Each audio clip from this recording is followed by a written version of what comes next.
Imagine driving alone at night on a quiet country road. The air feels heavy, and the darkness seems to press in on you. Suddenly, your headlights catch something terrifying, a creature with glowing red eyes and massive wings. It looks straight at you, then disappears into the shadows. Welcome to Echoes in the Dark.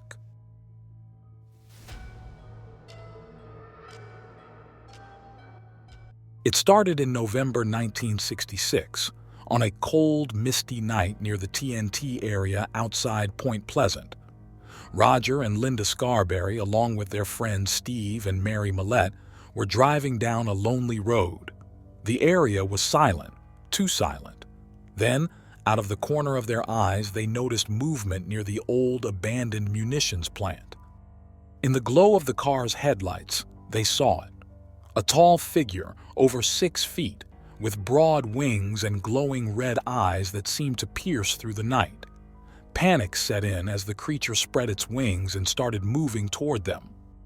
Roger stepped on the gas, but as the car sped down the road, the creature followed. It didn't flap its wings, it just glided, keeping up with their car as if it was playing a game. The group didn't stop until they reached the edge of town, and when they looked back, the creature was gone. This was only the beginning. In the weeks that followed, other people in Point Pleasant reported seeing the same strange figure. Marcella Bennett had one of the scariest encounters. She was visiting a friend near the TNT area when she saw it. Standing in the yard, its glowing eyes fixed on her. She tried to run but fell to the ground, unable to move. The creature didn't hurt her. It just stared, then vanished. Newell Partridge, a local man, claimed his encounter involved more than just a sighting.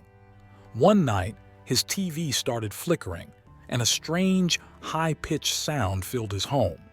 When he went outside, he saw 2 glowing red eyes staring back at him from the woods. Soon the town was buzzing with fear, and that's when John A. Keel, a journalist and paranormal investigator, came to investigate.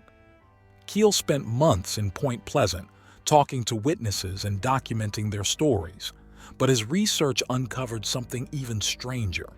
He began receiving strange phone calls from an unknown voice. The voice was mechanical, cold, and gave him cryptic warnings, messages that hinted at tragedies to come. One of these warnings became chillingly real.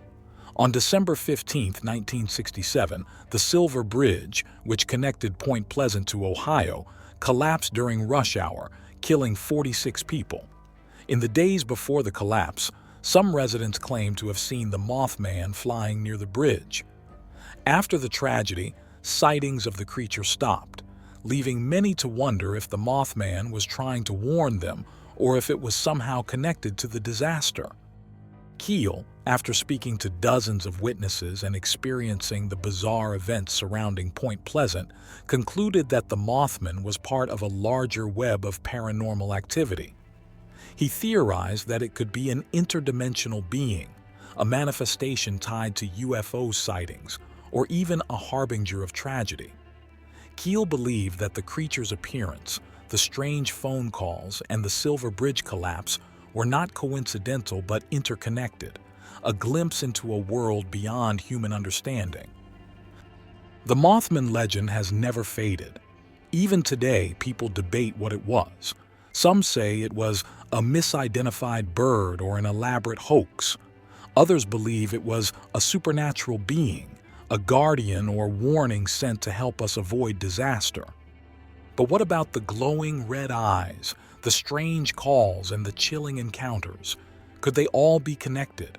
For the people of Point Pleasant, the memories of those days are as vivid as ever. The Mothman hasn't been seen in decades, but the question remains. If it ever appears again, what will it mean?